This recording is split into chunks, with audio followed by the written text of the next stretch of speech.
What's goody? It's your host J Rose as always, and welcome back to the BagTalk podcast. I don't really have much direction for this pod, honestly. I just wanted to sit down and talk hoops. I feel like I haven't gotten the chance to do that in a while, so let's get into it. To start off, I was going to start off with my biggest disappointments, but let's start off on a positive note and talk about the biggest surprises of this NBA season. And I feel like those are going to be really easy to point out because there's a lot of teams where I'm just like, wow, you could not have told me you were going to be this nice at the beginning of the season. No way, no how. And one of those teams is going to be the Minnesota Timberwolves, the first seed in the Western Conference.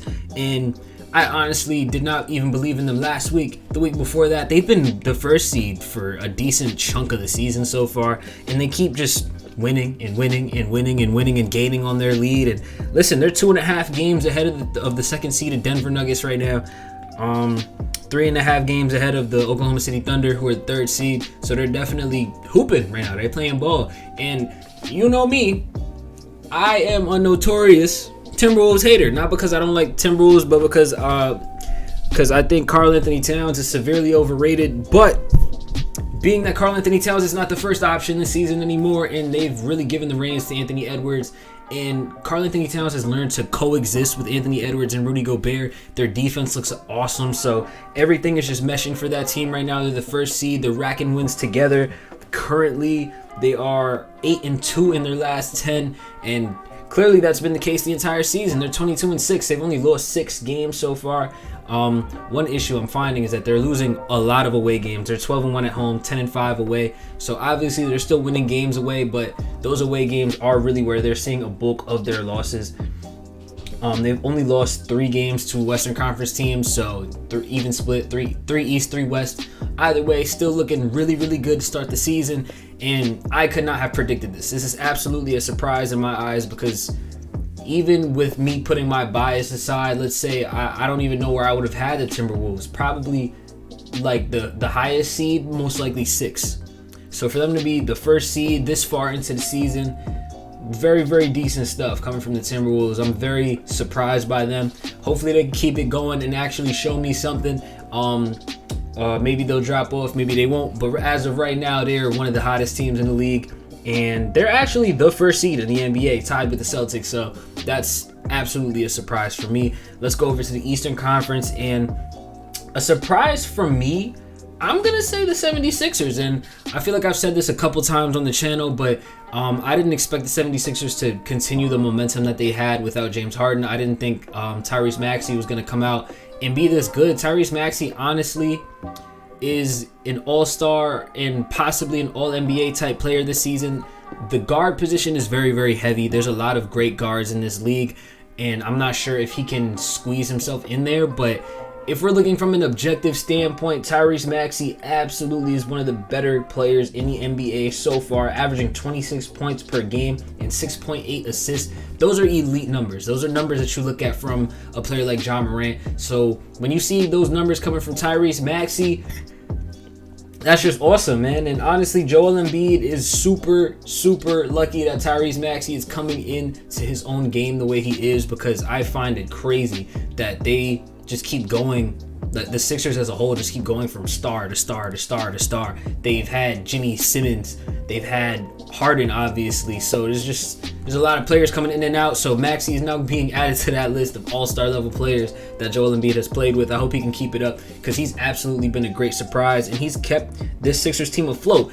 Beyond that, Joel Embiid is undoubtedly having one of the best seasons we've ever seen so far, averaging 35 points, 11.7 rebounds, and 6 assists. This is on some LeBron 2013 type shit. Like, this is a very, very crazy run that we're seeing out of Joel Embiid, and you guys know how I feel about Joel Embiid and how it gets when we get to the playoffs, and his drop-offs be crazy. But as of right now, we're just objectively looking at the regular season numbers, and he's by far and wide the MVP right now. The 76ers still have single-digit losses. They're 20-8, so they're not really far off from the Celtics right now. As the first seed, they're the third seed right now.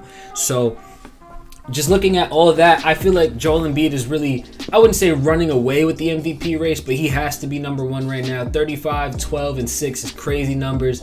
He's just looking dominant, putting up 35, 40 points every single night. So He's just looking crazy. The Sixers are looking crazy, and hopefully they can actually make a run this year and do something significant instead of doing this in the regular season, going to the playoffs and dropping off. Hopefully they can actually make some noise this time around, but we're going to have to just wait and see.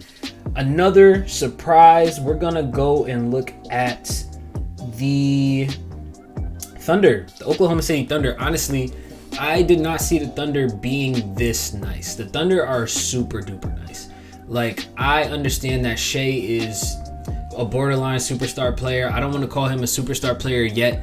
I want to keep, like, there's a lot of people who have like 15, 16 superstars in the league. I like to keep mine under 10, like probably around like 8, somewhere around there in terms of superstars. And I want to make sure that these guys have a resume and a reason for them to be called a superstar. Shea, as well as he's played these past 2 seasons, it's just 2 seasons, so I don't want to jump the gun and be like Shea Gilgeous-Alexander is a superstar when he doesn't really have the resume. He made all first team last year, and outside of that, he doesn't have anything. This year would be his first playoff appearance, so he's playing at a superstar level right now. I'll say that.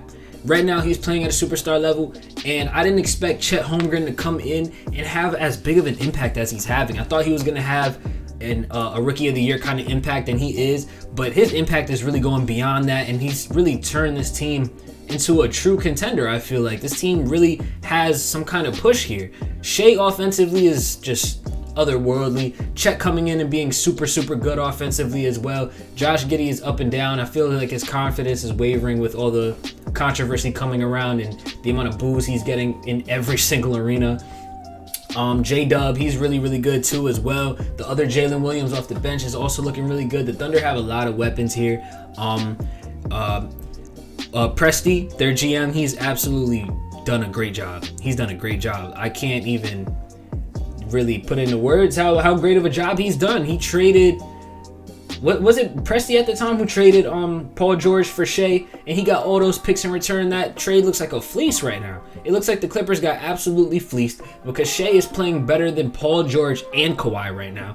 And not only that, they got all those picks, all that draft capital. I feel like the Thunder are a true threat right now, and the fact that they have all that draft capital and all these young players means they can go out and get whoever they want.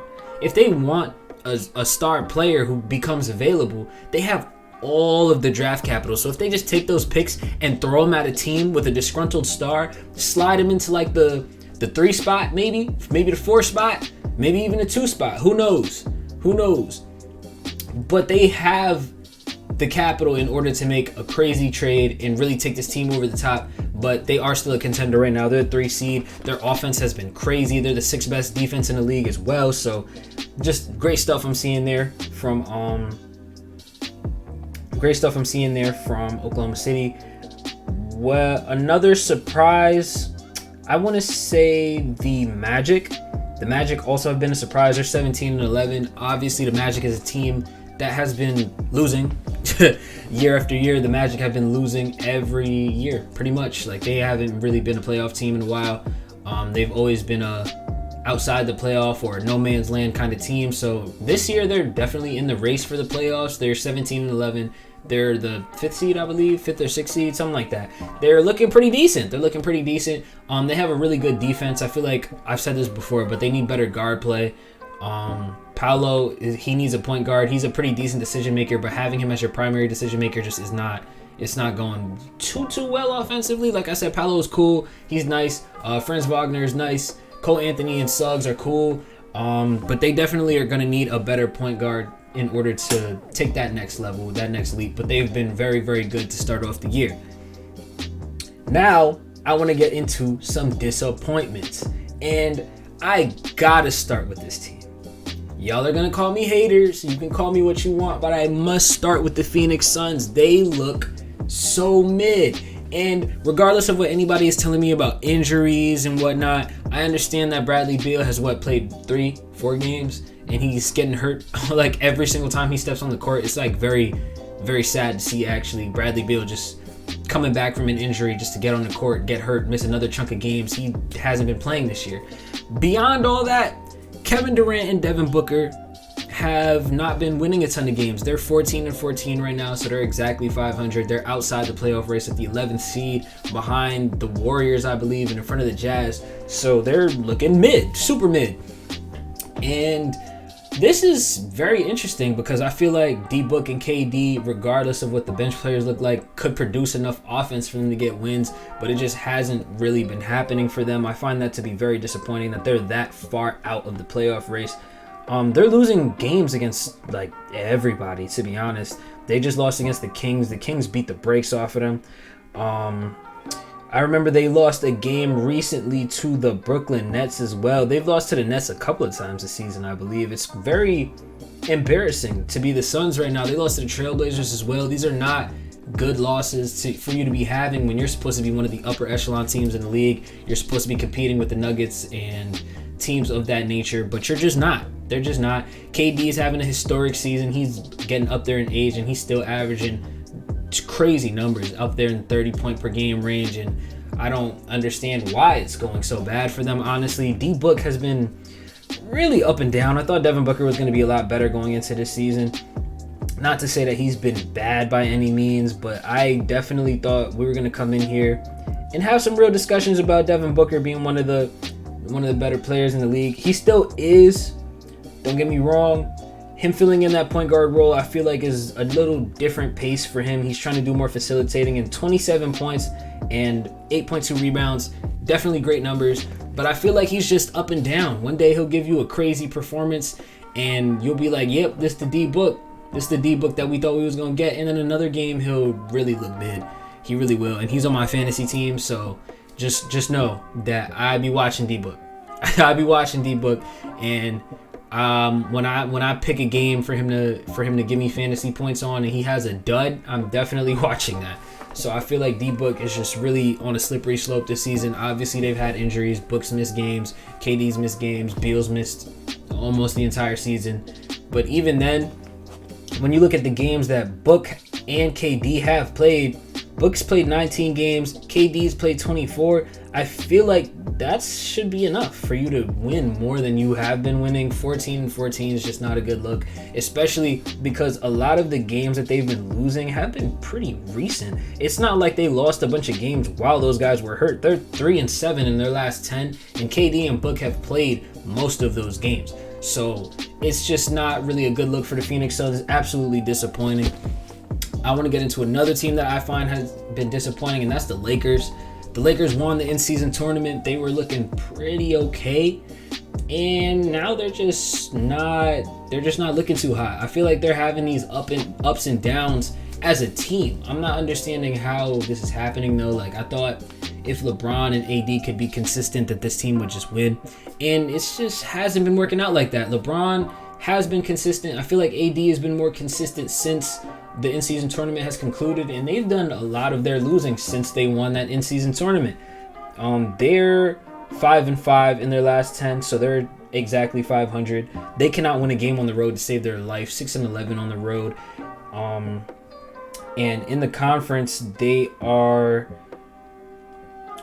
13-9 in the West, so they're not too bad in the West, but still, most of their losses are coming against Western Conference teams, which is a terrible look for you if you're the Lakers. You're going to want to win a lot more of those games because you're going to have to beat those guys in the playoffs. So for you to have 14 losses and 9 of them are coming in the West is not a super great look for you.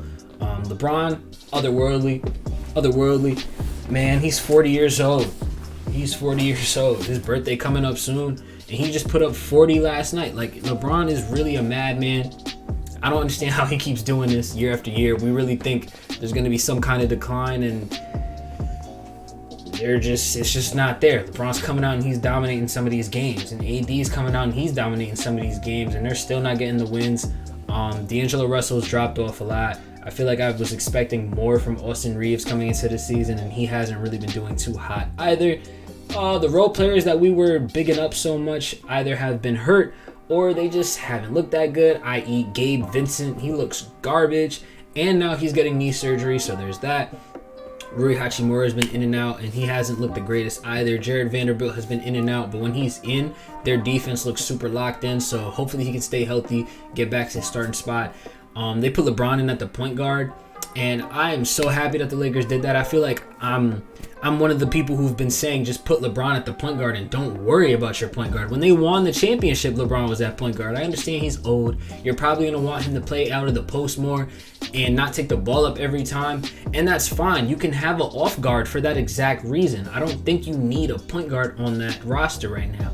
Not a starting point guard at the very least. You can play LeBron and then have Austin Reeves to the side as an off guard. Have him bring the ball up. Have LeBron play at the post a little bit more.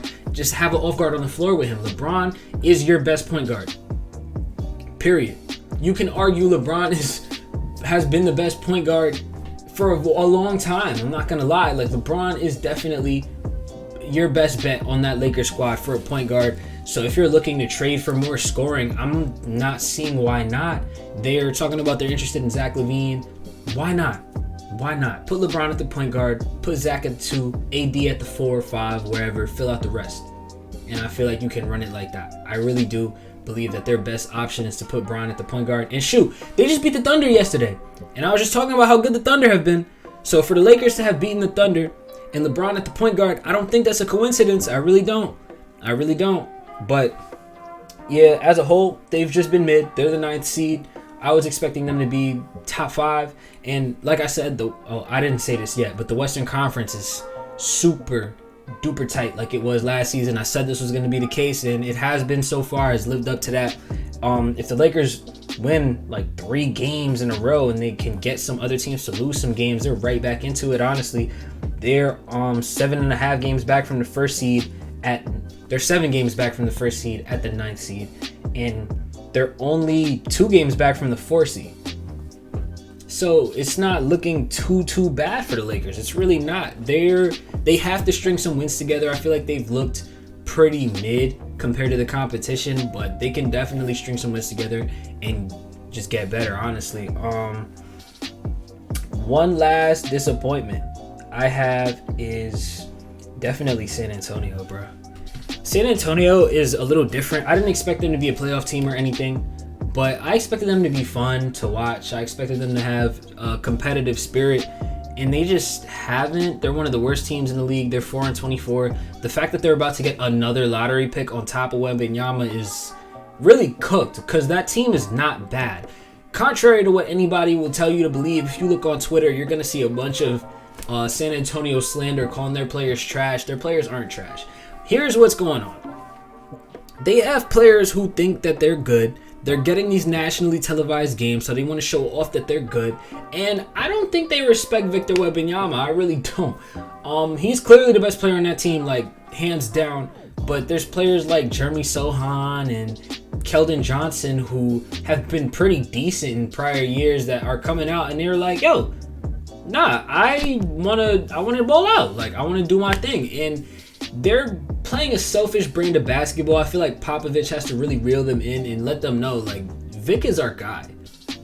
Vic is our guy. And honestly speaking, the only 2 people who I feel like should have that kind of green light on this team are Victor Wembanyama and Devin Vassell. Those are the 2 best players on the team. Obviously, Vic should be your one. He should get the most touches. If that boy's open, you give him the rock. Respectfully. You give him the rock. The same thing, I feel like, this is like what happened when Bron first got to the Cavs. Like, teammates are just hating on him a little bit. They want their shot. They want their shine. Like, who is this guy? You a phenom? I don't care. I'm better than you. I'm about to all the time. I'm about to hezzy, tween cross, split the D between 2 defenders, even though you wide open in the corner, and I'm gonna take a contested lay and I'm gonna miss it.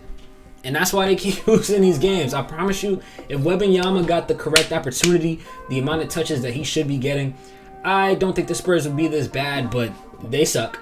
And this is the case right now. They're going to get another lottery pick, and that's absolutely insane to me. Like, I think that's crazy that Wembanyama is really about to get another lottery pick teammate. But, hey, it is what it is. Hopefully, that can really turn into something nice.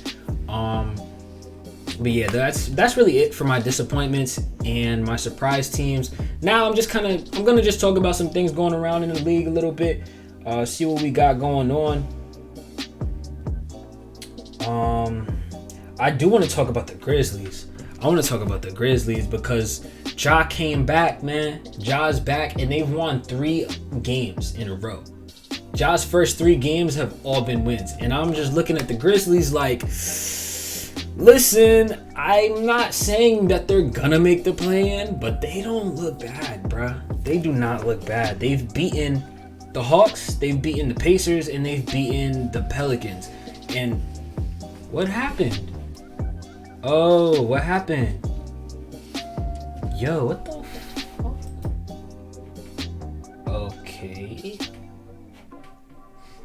They've beaten the Hawks, they've beaten the Pacers, and they've beaten the Pelicans. I'm not saying any of those 3 teams are like super good teams, but the Pacers were in the in-season tournament final. They've fallen off a little bit since then, but you know, credit where credit is due. That team is not bad. The Hawks haven't been too good this season, but Trey has been on a tear, so either way, you're going to have to actually come and compete to beat the Hawks. And the Pelicans are a pretty decent team right now. I think they're like 17-12, something like that. So they have a decent resume since Ja has been back. He obviously had the game winner. He's had 2 30-point games, and Desmond Bane has looked really, really good this season so far. He's been under the radar since the Grizzlies have been bad, but Desmond Bane's looked really good. So now that Ja is back, they have 2 legit scorers. Jaren Jackson Jr. is always going to look better when Ja's on the court. Their offense just runs a lot better. Ja has a super high IQ, very underrated part of his game. So now that he's back, the offense is just running a lot smoother. They really needed that point guard presence, and now that they have it, they look a lot better. Like I said, I'm not saying that they're going to make the playoffs or anything. They have a very steep mountain to climb. They're 9-19. It's gonna take a lot of wins in a row for you to get back to that kind of playoffs kind of mold. I think the play-in might be more feasible, but into the playoffs, like into that 6 seed range, that's a steep climb. That's a very steep climb. They can possibly get into the play-in. I'm not sure how they're going to look going further into the season. If they look like years prior, they have a really good shot of making it into the playoffs from the play-in. I'm not going to overreact too much, but I'm just saying they look really nice now that Ja is back. They definitely needed him. They missed him a lot. They missed him a lot. Ja has looked crazy so far. Another piece of news, Zion, bro. I think Zion, we're back in the Zion weight jokes, and I feel like that's very like counterproductive. I feel like there's no reason to really go back to that. Like, it is what it is, honestly. But in terms of Zion himself, like, you gotta stay in shape, bro. I feel like this Pelicans team goes as far as Zion takes them. Zion really needs a fire lit under his ass, and I understand that's why some people have been making those jokes, so he can just take the fire and use it as like take those jokes, use it as fuel for his fire. But he's not doing that. He's just not. Hopefully he can play himself into game shape. But honestly, the fact that you could come into the season and just look so sluggish is not a good thing, especially because you're supposed to be that guy. I don't know if a lot of y'all remember, but bro, when Zion got drafted, it wasn't Vic hype, because the Vic hype is different.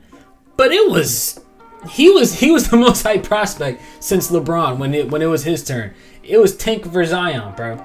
Tank for Zion. Y'all remember that? The Knicks was fiending for Zion, and they ended up with RJ. But I'm just saying, like Zion, he's not living up to expectations, which is crazy to say because he's still a very, very good player. But he should be a top 10 player in the league at this point. He really should be. So it's very disappointing to see him come out and not be in shape and not be as good as he can be, because he could be one of the best players in the league. And the Pelicans are not a bad team. They should be able to just get into the playoffs. They should be able to go on a decent run. Teams should not want to play the Pelicans. But with Zion not being in his peak form, it's going to make y'all worse, frankly, because Brandon Ingram's not super consistent. CJ's not super consistent. The consistent guy needs to be Zion Williamson. That needs to be the guy spearheading the offense. And he just hasn't really been doing that so far. Hopefully he can, like I said, play himself in game shape, but it just hasn't looked like that so far in this season. Next topic I want to touch on is the Chicago Bulls. The Bulls, as we all know, Zach LaVine does not want to be there. And the Bulls, I can't tell if they're sitting him or if he's actually hurt. But either way, Zach LaVine has not played a lot of games. Yeah, he's missed a lot of games. But in those games, the Bulls have a positive record. The Bulls have been winning a lot of games. And the games that they're not winning, they've lost like close bouts to Milwaukee, who's like 23-7. They're losing games that they should realistically be getting blown out in. They're losing by a couple of points. They're having these really close bouts with some of the best teams in the league. So I'm just like, this is the worst position that Zach LaVine could possibly be in. You asked for a trade, and the team is frying without you. DeMar DeRozan looks really good right now. Kobe White looks really good right now. Nikola Vucevic looks really good right now. And listen, I don't know how much of that actually has to do with Zach LaVine being out, but for Kobe White, it has a lot to do with him being out. He's getting a lot more touches and shots, but they don't need you anymore now. So you just lost a lot of value, and that's not good, because it's not like you were a hot commodity in the first place. If you were, I feel like he would have been out of there. I'm not saying Zach LaVine is a bad player, and I feel like I have to say this because a lot of people will take this as me saying Zach LaVine's not good when I say he doesn't have a ton of value. Zach LaVine's playstyle is super oversaturated around the NBA. So even if you don't have a player of Zach LaVine's level who is an all-star level player, you can probably have a guy or get a guy who's close to that for a lot cheaper. Like, if I'm the Miami Heat, why am I trading for Zach LaVine when I have Tyler Hero? And that's a serious question you have to ask yourself. And that's a serious question. The same question I have for Bradley Beal. Why are we trading for Bradley Beal when I have Tyler Hero? It's not a huge gap between them either way you want to slice it. So it's like, I'm not seeing the vision. The only shooting guards in the league who are super hot commodities that I feel like if they ask for a trade, they should get traded to wherever they want are the top ones. Anthony Edwards, which is obviously is not going to happen, but theoretically. Devin Booker, obviously not going to happen, but theoretically. Donovan Mitchell might actually happen unless he walks. And like a Jaylen Brown, which obviously also is not going to happen. But players like that who are clearly at the top are the players at the shooting guard position who are going to go for the most value. Zach LaVine is a scorer. He's not really a playmaker. He doesn't play any defense. He's a great shooter, and he's very athletic. That archetype is not very hard to come by at the shooting guard position. It's just not. You can find a lot of scoring shooting guards in this league. Like, seriously, this is a shooter's league. This is a scorer's league. So there's a lot of scorers in the league just naturally. There's guys who aren't even like super duper great scorers, but you can get them for so much cheaper, and you can just slot them in wherever you want. I wouldn't really think a lot of teams would be interested in Zach LaVine. But, of course, there are still some teams that are interested in that he would make better. Like, the Sixers would be better with Zach LaVine. I think that would be a crazy combo. I'm not sure how it would work, especially because his defense, like I said, is suspect. But that would be a tough offensive trio right there. Maxey, LaVine, Embiid, crazy trio right there. You put Zach LaVine on the Lakers. Now you got Bron, Zach, and AD, and that's the first real big three with that core I feel like they've ever had. And that offense would look insane. And that's really where the Lakers kind of fall off at a bit. Their three-point shooting and their offense. And Zach LaVine will take care of both of those for you. So that would be a good trade for them. But like I said, a team like the Miami Heat, you're not gaining much by getting Zach LaVine. You're really not. I'm trying to think of other teams right now. A team like the Grizzlies, I don't think he's that much better than Desmond Bane, or does too much that Desmond Bane won't give you. That's a super upgrade. A team like New York does not have a player like Zach LaVine's archetype, but how much are you going to give up for that? Obviously Cleveland, no. like no. For Garland or Mitch, it's like he's way worse than Mitch. I don't want to say way worse than Mitch, but he's worse than Mitch. He's worse enough to the point where it's like absolutely not. And Darius Garland, they're like more or less the same. More or less the same. So it's like, what's the purpose of making that switch either? So it's just the situation with Zach LaVine. I don't think he's a super hot commodity right now. I'm not going to lie to you. And that just is what it is. The Bulls are doing a lot better without him though, and I think that's crazy. The last subject that I want to touch up on though is the Milwaukee Bucks, because I feel like the Bucks are a very weird case in the league. They're 22-7, but I still don't think they've reached their best form of the Giannis Dame duo. Dame and Giannis have both had their lulls this season, but as a whole, they've been some of the better players in the league, some of the best players in the league. But even watching the game, I don't think Dame is fully acclimated yet, which is fine. It's only a quarter way of the season, but Dame is not hitting a lot of the shots that you think he would hit as being Damian Lillard. A lot of his points are coming from the free throw line. Their defense is still stupid suspect. And it's kind of crazy that their record looks the way it does, because in my eyes, they're not really passing the eye test. Statistically, they're beating these teams. Like, they're just beating them. Giannis is averaging like 30. Dame is averaging close to 30. Brook Lopez is doing his thing on defense. I can't really say much about that. Statistically, they're there. They're doing it. They're beating the teams they need to beat. They're 18-7 in their conference though, which is definitely concerning. All 7 of your losses have come against Eastern Conference teams. That's interesting. They're 6-5 in away games. But yeah, their points per game is just crazy. They average the second highest points per game in the conference. Probably in the league, to be honest. Yeah, in the league, second highest points per game. Their opponent points per game is also at 118 though, so that's pretty damn high as well. You're gonna want to get more stops than that if you're Milwaukee. Being top 5 in points allowed per game is not a recipe for success for a championship. You're gonna have to be upper echelon offense and upper echelon defense. If you think about the best offensive teams in the league history, I promise you, if you go back and see who won those championships, they're gonna be top in offense and top in defense. You wanna go look at those old Warriors teams that were like crazy offensively, they're also top in offense and top in defense.